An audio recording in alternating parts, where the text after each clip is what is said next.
अब मैं पुराने जो पिछले गांव से 7-8 किलोमीटर दूर एक सैनिकों के दूसरे गांव में आया हूं। और आजकल का मौसम आप जानते ही हैं, लोग ज़्यादातर अपने घरों पर रहते हैं। तो मैं गांव में उतरता हूं, लोगों से पूछता हूं कि यहाँ पर फौजी हैं कि नहीं, किस किस गांव में ज़्यादा फौजी हैं। जहाँ जहाँ बताते हैं वहाँ आता हूँ। तो ये चुटेहड़ा, क्या इस गाँव का नाम? चिटेहड़ा। तो आपके गाँव में तो हमें बताया बहुत फौजी है, पेंशनर। हाँ, पेंशनर काफ़ी हैं, लेकिन अब नया कोई नहीं है, बहुत कम है नई। तो आप कितने साल रहे? मैं 17 साल रहा। और कब आए पेंशन? 1981 में। 43 साल से आप भी पेंशन ले रहे हैं। अच्छा, एक बात कहते हैं कि भारत ही ऐसा देश है जिसमें कि इतने लाख पेंशनर हैं, इतनी ज़्यादा पेंशन और इतने लंबे समय तक पेंशन जाती है। इन्हीं सब वजहों से और खर्चा बचाने के लिए और फौज की मॉडर्नाइजेशन पर खर्चा हो सके, हथियार अच्छे अच्छे आ सकें और फौज युवा रहे, इसलिए अग्निवीर योजना लाई गई है। आप क्या मानते हैं, ये योजना सही है या गलत है? देखो, गवर्नमेंट तो अपने हिसाब से जो उस योजना को लागू कर रही है, आगे की सोच के, जैसा कि आप बता रही हैं। लेकिन वैसे आजकल जो बच्चों के हिसाब से वो सही नहीं है, क्योंकि बच्चे 4-5 साल में अग्निवीर में क्या कर लेंगे, कुछ नहीं कर पाए ना वो सही तरीके से सीख पाते हैं कुछ उसमें। इतना 3-4 साल में आर्मी में आदमी एकदम फिट फॉर बनकर ही तैयार होता है और कोई ज़्यादा कुछ नहीं सीख पाता है। जितना कि लंबी सर्विस करता उसमें बहुत एक्सपीरियंस हो जाता है उसे, तो उसमें ज़्यादा सीख लेता है। तो ये जो सरकार कह रही है कि हम दूसरी जगहों पर सेट करेंगे, दूसरी जगह पर रोजगार देंगे। दूसरी जगह पर रोजगार तो जो बगैर अग्निवीर वाले उनको ही नहीं है। अग्निवीर वालों को हाँ इतना है, गवर्नमेंट कागजों में उनको परसेंटेज फिट कर देगी, 10% रिजर्व है जीन के लिए सीट। लेकिन वो रिजर्व जब आगे होगा ही नहीं तो कहाँ से मिलेगा? पहले वालों को कहाँ मिल रहा है? ये तो सब कागजों में होता है, ग्राउंड में बहुत ही कम। अच्छा, मान लीजिए अब आपकी तो उम्र ज़्यादा हो गई, तो आप कौन है? ये हमारे भतीजे हैं। अच्छा, ये सर्विस करते हैं यहीं पे सिविल में। मैं आपका देखता हूँ चैनल, मैं आपका चैनल देखता हूँ ज़्यादातर। आप मुजफ्फरनगर जब एरिया में रहते हो तो मुझे बड़ा अच्छा लगता है कि आप गांव में जा के लोगों की से पूछते हो, लोगों की जानकारी लेते हो, लोगों के विचार सुनते हो, वो मुझे बड़ा अच्छा लगता है। केवल मुजफ्फरनगर थोड़ी जाता हूँ मैं तो सभी में हूँ, मगर ज़्यादातर मैं मुजफ्फरनगर वाली में, जब अभी कराना वाला हुआ था, इसमें बहुत देखा था। हाँ, मैं देखिए गांव में आया ना, आपके गांव आया। मैंने अभी अचानक मैं अभी आया था तो मैंने देखा कि आप बैठे हो रहे। हाँ, तो मैं ऐसे ही गांव देहात पूछते पाछते घूमते रहता हूँ। मुझे पता चला यहाँ खूब सारे फौजी हैं। चैनल अच्छा है। मैं बहुत शुक्रिया आपका। तो मुझे पता चला कि फौजी ज़्यादा है। आज संसद में बहस हो गई। अखिलेश यादव ने कहा हमारी सरकार अगर आ गई, 1 साल बाद आई, 2 साल बाद आई, 4 साल बाद आई, हम अग्निवीर खत्म करेंगे। तो और दूसरी तरफ सरकार ये कह रही है कि आप लोग भ्रम फैला रहे हैं जनता में और अग्निवीरों को। तो ये बड़ा मसला, एक रोज किचकिच हो रही है इस पे विपक्ष और सरकार में। तो मैं इसलिए जानने आया कि भाई कम से कम जनता क्या सोचती है, फौजी क्या सोचते हैं जो फौज में रह चुके हैं इतने साल से। तो मैं आपसे ये सवाल पूछ रहा था, जैसे मान लीजिए आपके भतीजे हैं, अब आप तो उम्र ज़्यादा हो गई, अगर आपके पोते रहते, ग्रैंड चिल्ड्रन, तो आप उनको अग्निवीर में भेजना पसंद करते कि नहीं?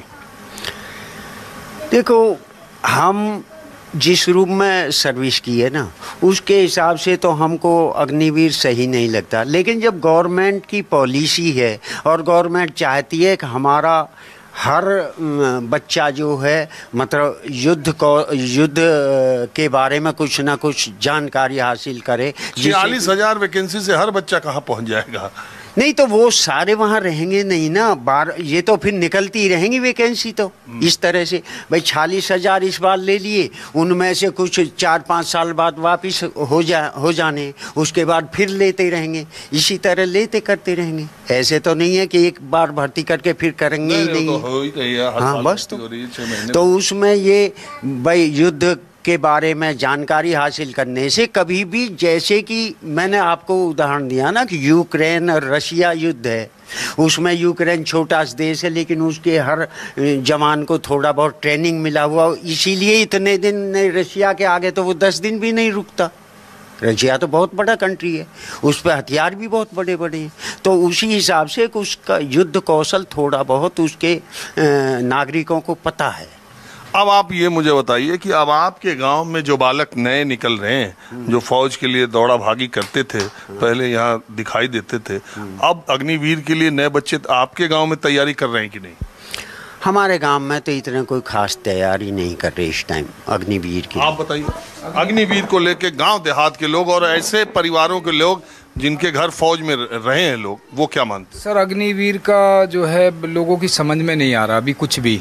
लोग उसको समझ ही नहीं पा रहे कि अग्निवीर 4 साल में बच्चा क्या सीखेगा, क्या लड़ेगा, क्या करेगा, और फिर लोग कहते हैं कि भाई यहाँ आने के बाद लाइफ ख़त्म ना हो जाए। अब वैसे बताया कि भाई CRP, BSF और सब में 10% का वो देंगे, मगर वो 4 साल बाद उसका मन कहीं ऐसा ना हो नौकरी से ही ऊक जाए, वो सोचे कि भाई CRP में क्या जाना, BSF में क्या जाना, बच्चे की शादी ना हो, ब्याह ना हो, और 10 साल बाद वो 20-30 लाख रुपए का, जैसे हमारी NCR में देखते हुए उसमें कुछ भी नहीं होता। यानी कि अगर आप भैंस खरीदने जाओ तो 4 भैंस भी नहीं आ पाएंगे लोगों के लिए, तो ना तो वो घर का रहे ना घाट का रहे, ऐसा ना हो जाए। हमारी तो सरकार से सिर्फ एक ही रिक्वेस्ट है कि इसे अग्निवीर को जो है या तो प्रॉपरली जैसे पहले चल रही थी ऐसे ही चलाया जाए, नहीं तो इनके लिए कुछ और स्पेशल कुछ सोचा जाए। भाई 10% में अब पता लगा कि भाई CRP में वैकेंसी ही नहीं निकली, तो वो तो पढ़ाई का भी नहीं रहेगा, किसी का भी नहीं रहेगा। तो अग्निवीर के विचार से तो मैं तो ये कहता हूँ कि बच्चे को कोई भेजना बड़ी मुश्किल से ही कोई भेजेगा, बाकी तो जो सक्षम है वो तो भेजेगा नहीं। और इसमें मगर सर्विस, आगे की सर्विस के लिए उसकी कोई गारंटी नहीं है वहाँ से आने के बाद में। देखिए एक बात मैं बताऊं, देश में बेरोजगारी इतनी है कि वैकेंसी अग्निवीर की आएगी तो वो भर्ती तो होगी, रिटन एग्जाम होगा, लोग भरेंगे, लोग जाएंगे। फर्क क्या पड़ा जो मेरे देखने में है कि पूर्व फौजी जो सेना में रह चुके हैं, पहले के ज़माने में खासकर पश्चिमी उत्तर प्रदेश में और पूर्वांचल के कुछ गांव में आप देखेंगे कि दादा भी फौजी, पिता भी फौजी और बेटा भी फौजी, पुश्तों तक लोग फौज में जाते थे और उसको एक प्राइड मानते थे, फौजियों का गांव, फौजियों का परिवार। वो सिलसिला अब कोई पूर्व फौजी अपने बेटे को अग्निवीर में भेजने के लिए राजी दिखाई नहीं दे रहा। लेकिन जिन परिवारों के लोग सेना में नहीं हैं, जिनके बच्चों को दूसरी तरफ नौकरियां नहीं मिल रही हैं, वो सारे लोग अग्निवीर को एक विकल्प के तौर पर देख रहे हैं। कुछ दिनों पहले मैं आगरा में अग्निवीर भर्ती में गया था, तो मैंने देखा कि वहाँ ज़्यादातर जो बच्चे गए थे उनके परिवार वाले 1-2 बीघे के काश्तकार किसान थे, ड्राइवर थे, दिहाड़ी मजदूर भी अपने बच्चों को लेकर आए थे, और उनका ये कहना था कि अगर अग्निवीर की योजना में इनका सिलेक्शन हो गया, नौकरी मिल गई तो मिल गई, नहीं तो हमारे बेटे को हमारी तरह दिहाड़ी मजदूरी या यही 1-2 बीघे की खेती किसानी या मजदूरी ही करनी पड़ेगी।